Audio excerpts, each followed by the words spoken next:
Bonjour à tous, c'est encore moi, la sœur Rose. J'étais en train de... Ce matin, je me suis réveillée vraiment brusquement Enfin, je me suis levée très très tôt, on va dire ça comme ça. Je vais vous raconter un songe que j'ai fait. J'étais en fait dans ce songe-là, on était dans une salle avec des frères et sœurs, avec qui je prie en ce moment. Et dans cette salle-là, il faisait vraiment très très très très très noir. Très très très très très noir. Au point où ce noir ressemblait davantage à, comment je peux dire ça, ressemblait vraiment à du brouillard. À du brouillard. Ça ressemblait vraiment à du brouillard. Il faisait vraiment, il faisait noir. C'était pas éclairé. J'avais l'impression vraiment de voir les ténèbres. Je sais que c'est un terme assez fort, mais c'était vraiment ça. Et comment je peux dire ça, ce qui m'a interpellée, c'était que pendant qu'on était tous assis, parce qu'on était assis, c'était vraiment une salle, il y avait des rangées. Et il y avait un orateur qui était là, qui était en train de parler. On était vraiment dans le noir, hein. Et je voyais quelqu'un en train de passer à côté dans chaque rangée avec une petite lampe, mais vraiment une toute petite lampe. C'était même pas une lampe, c'était une bougie. Une petite bougie, vraiment toute petite bougie. Elle était allumée. Et il passait, et cette bougie en fait nous éclairait. Nous éclairait énormément. Et sur le moment là où j'étais assis, je faisais même pas vraiment attention à ce que l'orateur disait, mais je faisais attention vraiment à cette bougie là. Parce que je me rendais compte que vraiment l'atmosphère même était un peu bizarre. Il y avait vraiment beaucoup de brouillard. Et le Seigneur me disait que cette petite bougie que tu vois là, c'est mon esprit. Cette petite bougie que tu vois, c'est ma parole. Cette petite bougie là, c'est l'évangélisation. C'est vraiment ma parole. Et pendant que l'Esprit de Dieu me disait toutes ces choses-là, j'ai eu à cœur d'aller sur ce passage-là. Je vais vous dire ça tout de suite. C'est dans le livre de Genèse, Genèse chapitre 1. C'est vraiment le commencement. Et je vais le lire. Au commencement, Dieu créa les cieux et la terre. La terre était informe et vide. Et vide. Vide. Il n'y avait rien du tout. Elle était vraiment vide. Il y avait des ténèbres à la surface de l'abîme. Et l'Esprit de Dieu se mouvait au-dessus des eaux. Donc pour vous dire que la terre était informe et vide, donc il n'y avait rien. Il n'y avait que les ténèbres. C'était vraiment le vide, le chaos total. Il faisait noir. C'était vraiment les ténèbres, quoi. Dieu dit que la lumière soit et la lumière fut. Dieu vit que la lumière était bonne et Dieu sépara la lumière avec les ténèbres. Dieu appela la lumière jour et il appela les ténèbres nuit. Ainsi, il y eut un soir, il y eut un matin. Ce fut le premier jour. Amen. Et l'Esprit de Dieu ne s'est pas arrêté là. Il m'a ramené jusqu'à ce passage-là dans le livre d'Ézéchiel, chapitre 37. Vous savez, c'est par rapport aux ossements desséchés et qui ont repris vie. Et l'Esprit de Dieu m'a vraiment interpellée. Vraiment, je vous dis, je me suis réveillée brusquement. Et l'Esprit de Dieu m'a vraiment interpellée sur la façon dont le prophète Ézéchiel prophétisait en fait. Je vais vous le lire rapidement. La main de l'Éternel se déposa sur moi et l'Éternel m'emmena par son esprit et me disposa au milieu d'une vallée pleine d'ossements. Il le ramènera dans une vallée. Et le Saint-Esprit me faisait comprendre que de la même façon que la terre était informe et vide, c'est à peu près dans le même endroit que le prophète Ézéchiel avait été emmené. Là où tout est sec, là où tout est aride, là où il n'y a rien, là où il y a le chaos, c'est là-bas. Et il me fit promener près d'eux tout autour et je constatai que ces ossements étaient innombrables sur toute l'étendue de la vallée et qu'ils étaient totalement desséchés. Il me demanda: Fils d'homme, crois-tu que ces ossements reviendront? Je répondis: Toi seul, Éternel, tu le sais. Puis il me dit: prophétise sur ces ossements-là et dis-leur ossements desséchés. Écoutez ce que dit l'Éternel. Voici ce que déclare le Seigneur l'Éternel. Je ferai venir en vous l'esprit et vous vivrez.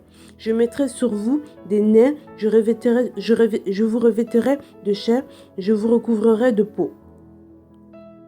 Je mettrai en vous l'esprit et vous vivrez.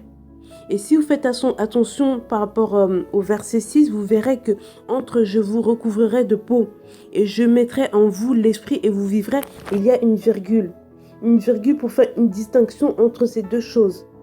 C'est une chose d'avoir la peau, c'est une chose d'avoir la chair, c'est une chose d'avoir les nerfs, mais c'en est une autre d'avoir l'esprit. C'est l'esprit qui donne la vie et pas le contraire. Amen. Mais je vais davantage aller maintenant du côté prophétique. Alors on va aller, voilà, dans le verset 10. Je prophétisais donc comme il me l'avait ordonné. Alors l'esprit entra en eux et ils reprirent vie. Ils se dressèrent sur leurs pieds et ce fut une immense armée. On va remonter un peu. Voilà, on va remonter au verset 9. Alors l'Éternel me dit, fils de l'homme, prophétise et adresse-toi à l'esprit. Il ne dit pas, comment je peux dire ça, en fait l'Éternel ne dit pas à Ézéchiel de s'adresser aux ossements maintenant. Il lui dit, adresse-toi à l'esprit. Prophétise et dis à l'esprit, voici ce que déclare le Seigneur l'Éternel. Esprit vient des quatre vents. Vient des quatre coins ou des quatre vents, moi c'est des quatre coins du ciel et souffle sur ces morts pour qu'ils revivent. Bien-aimé, c'est une chose de prophétiser, c'est une chose de déclarer des paroles, c'est une chose de donner des paroles de connaissance. La personne peut recevoir ça, la personne peut recevoir toutes ces paroles-là. Mais maintenant, il est temps comment je peux dire ça? Il est temps de prophétiser, mais il est temps de parler à l'Esprit, de dire au Saint-Esprit, Saint-Esprit, c'est toi qui donnes la vie. Maintenant, fais ton travail, donne la vie à toutes ces paroles. L'Éternel a déjà parlé. Maintenant, Saint-Esprit, toi, viens faire ton travail.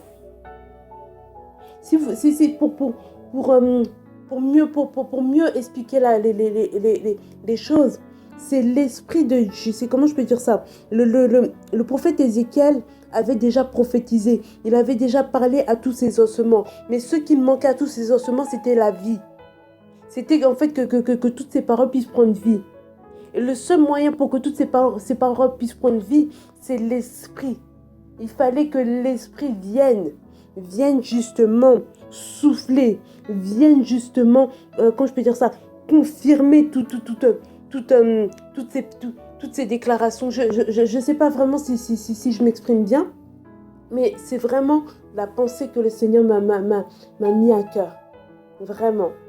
En tout cas, que le Seigneur vous bénisse, mais j'avais vraiment à cœur de partager ça avec vous. Il n'est plus, c'est le temps d'évangéliser, c'est le temps de propager la parole de Dieu. Pour ceux qui ont compris ce qui se passe actuellement, il y a vraiment un esprit, vraiment il y a vraiment l'esprit de Dieu nous pousse vraiment à l'intercession, à la prière. Je ne sais pas si c'est le cas pour vous, mais en ce moment, je suis vraiment poussée à prier, à passer mes journées à prier parce que c'est vraiment ce que l'Esprit de Dieu me pousse à faire en ce moment. Je pense que c'est la même chose pour plusieurs personnes. Et vraiment, quand nous prions les uns pour les autres, quand nous évangélisons, quand nous prophétisons, quand même nous déclarons des paroles dans la vie de telle ou de telle personne, ou même dans notre propre vie, demandons au Saint-Esprit d'agir, de souffler. Vraiment. Parce que, après, c'est vrai que nous avons tous reçu le Seigneur Jésus comme Seigneur et Sauveur. Donc, nous avons tous son esprit au-dedans de nous, oui.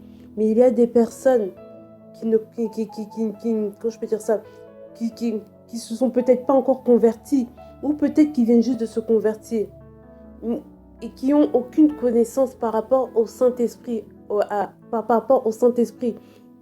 Donc, il est important de leur faire comprendre une chose, que c'est une chose d'avoir la chair, c'est une chose d'avoir les nerfs, c'est une chose d'avoir la parole. Maintenant, il faut que tu aies l'esprit.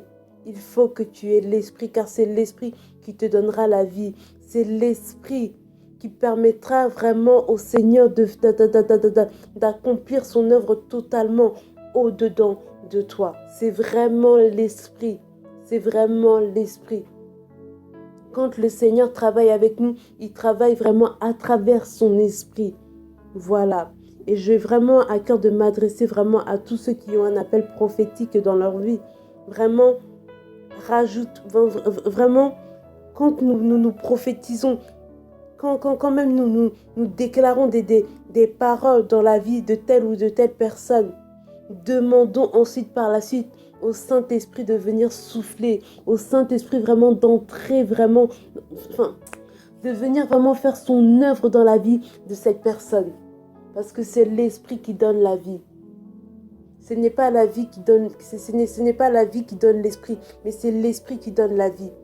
Tu peux respirer, tu peux avoir ta chair, tu peux marcher, tu peux vivre humainement parlant, mais tu peux être mort spirituellement. Et pendant que je dormais, j'ai eu, pendant vraiment que j'étais en train de dormir, l'Esprit de Dieu me disait, Rose, tu peux, comment je peux te dire ça? Ce n'est pas, comment je peux te dire, comment je peux expliquer ce que l'Esprit de Dieu m'a révélé pendant la nuit? C'est vraiment que tu peux être en vie. Tu peux marcher dans ce monde. Mais si tu n'as pas l'Esprit de Dieu, tu es mort. Et vaut mieux être mort physiquement et être en vie spirituellement que être mort spirituellement et être en vie physiquement. Donc c'est un peu ça. J'espère que je me suis bien exprimée. Mais en tout cas, s'il y a des incompréhensions, n'hésitez pas à revenir vers moi. Que le Seigneur vous bénisse.